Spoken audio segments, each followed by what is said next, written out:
Well, Prime Minister Narendra Modi, we're getting to know in the latest update, has just landed in Mahabalipuram, where the informal summit between him and the Chinese president will be taking place. Abhishek Kapoor, our executive editor, is reporting live from the shores where we're getting to know from the temple town of Mahabalipuram, where it is a World Heritage Site, UNESCO World Heritage Site, where this meeting between two big leaders will be taking place today. Abhishek, well, you're reporting right there from the shoreline. It's a picturesque scenic views that you're getting for us, and exactly why this temple town has been chosen, because long history that these two countries have been sharing. This is something that will be also a likely talking point. Well, yes, long history, Amita.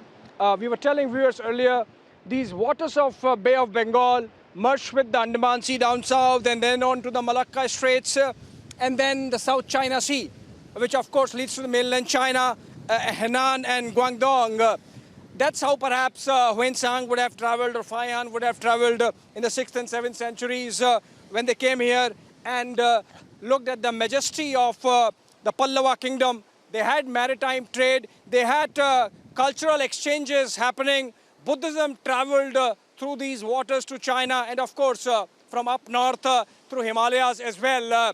And the reason why this has been chosen, and remember 1956, Zhou Enlai, the then Prime Minister, had also visited MAMALLAPUram or Mahabalipuram and visited these temples. Since then, of course, the world has changed completely. China is, let's admit, is a superpower, next only to America in many ways, and they are our neighbor. So we have to deal with them.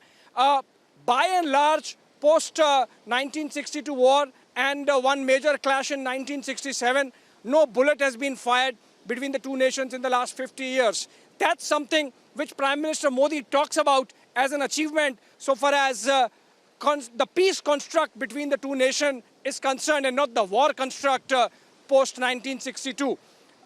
Now, what is important is that while these are two big economies, big neighbors, there would be clash of interests, as in the case of different idea or perception about the border along the Himalayas, right from Ladakh to Arunachal Pradesh. What is important is that the both leaders understand that the larger interest of both the nations, which constitute almost more than one third of humanity on this planet, is in the interest of peace, is in the interest of furthering peace.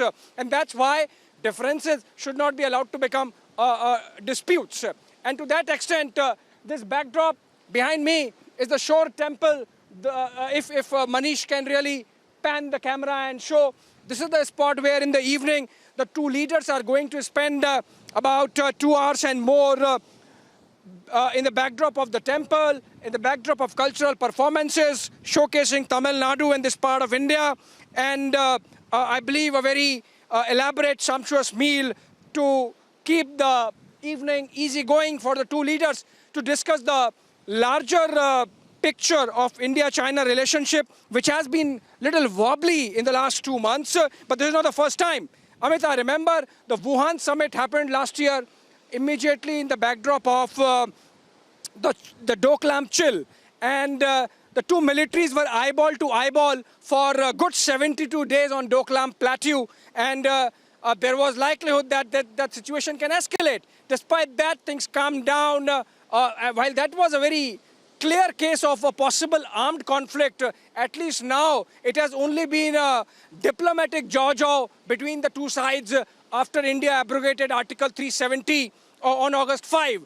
So what is expected is that despite the prickliness that the Chinese have shown, the day and a half that the two leaders, or exactly about 24 hours that the two leaders are going to spend in Mahabalipuram, really eases the situation.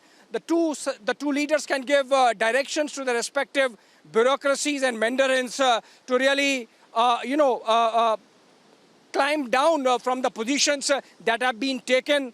Remember, despite China's prickliness, India has not, fingered China on Hong Kong, for example, or on the issue of Xinjiang, where the Chinese are getting slammed by the global community. In fact, the Americans have put sanctions on any Chinese official who's dealing with Xinjiang in China. So that's the situation and that's the backdrop, that India, despite the provocations from the Chinese side, has really been amicable and tried to humor the Chinese in the larger interest of the overall bilateral relationship. So it is hoped that President Xi Jinping, when he comes here, spends these 24 hours in these salubrious environments along the beach at the Shore Temple, and then tomorrow at the Fisherman Cove for the delegation talks with Prime Minister. He has a better understanding of why India and China should not let Pakistan becoming an acne in the relationship, so to say. India-China trade is about $100 billion now, $95 billion last year. The Chinese-Pakistani trade is a pittance of $13 billion. That too in the nature of, loans to China, bankrolled by China. So China is essentially hyphenating India with Pakistan for very narrow tactical reasons.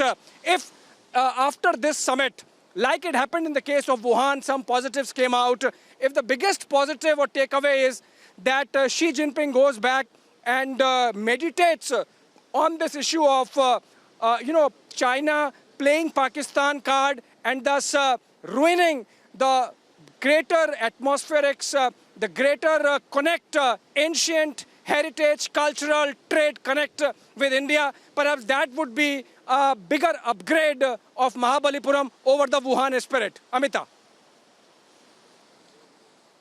Absolutely. So in detail, Abhishek, they're telling us why this area, the site is so important when it comes to these two leaders coming together. Those pictures are the latest pictures, viewers. That is Prime Minister Narendra Modi. It took him less than 30 minutes there when he disembarked at Chennai airport, and then in the MI chopper he left for Mahabalipuram. Those are the visuals coming in where he's been greeted by the officials there at Mahabalipuram, and he has just landed there. First pictures playing on your channel Republic. Coming back to you, Abhishek, because we've just seen the kind of heroic welcome that Prime Minister got in his US visit. Now, we know the close relations between the Indian Prime Minister and the President of the United States, something that China must have been watching very closely. India, they're trying to maintain a perfect balance when it comes to these two superpowers there. Tell us more about the confidence-building measures that the Prime Minister will be approaching on, especially of the prickly issues that you've been talking about.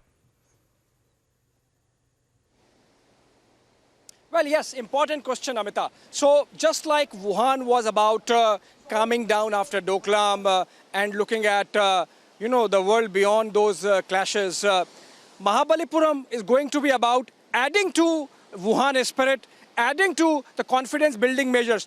Now, to give you examples, after the Wuhan summit, the respective militaries had devised standard operating procedures so that the border petrol clashes that took place along the Ladakh and essentially the Ladakh boundary or the line of actual control between the two sides, they have considerably come down. The standard operating procedures include staggering of those border patrols.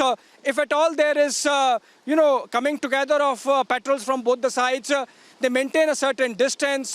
They prefer talking to each other. They prefer communicating to their higher-ups who then communicate and increase the level of communication engagement to the extent that the same Doklam plateau where the two militaries were eyeball to eyeball in a confrontation are now having a situation where the commanders of the day actually have a tea meeting every morning. Now, that's how the Wuhan spirit translated into progress on the ground. Similarly, on the issue of trade, over the last 1 year, Chinese imports from India have increased by about 15%. Of course, a lot more needs to be done because the imbalance is huge at about $60 billion. So you can expect that when the two leaders meet in a little easygoing atmosphere there at the Shore Temple, they would perhaps, have a heart-to-heart on, this huge mass of humanity between India and China. China much ahead of us, but we almost going there, getting there, and on road to that destination, need to collaborate more, cooperate more, and see in one direction rather than at cross purposes. So that is what is expected over the next 24 hours when the Mahabalipuram spirit really takes over the Wuhan spirit between the two leaders. Amita. Absolutely. For the moment, we'll continue to come back to you. Abhishek Nidhi also joining us from Mahabalipuram, as this is the extensive coverage and the detailed coverage you'll ever get to see in Mahabalipuram, where Prime Minister Modi has just reached there. And this afternoon, you have President Xi, who will be landing at the Chennai airport.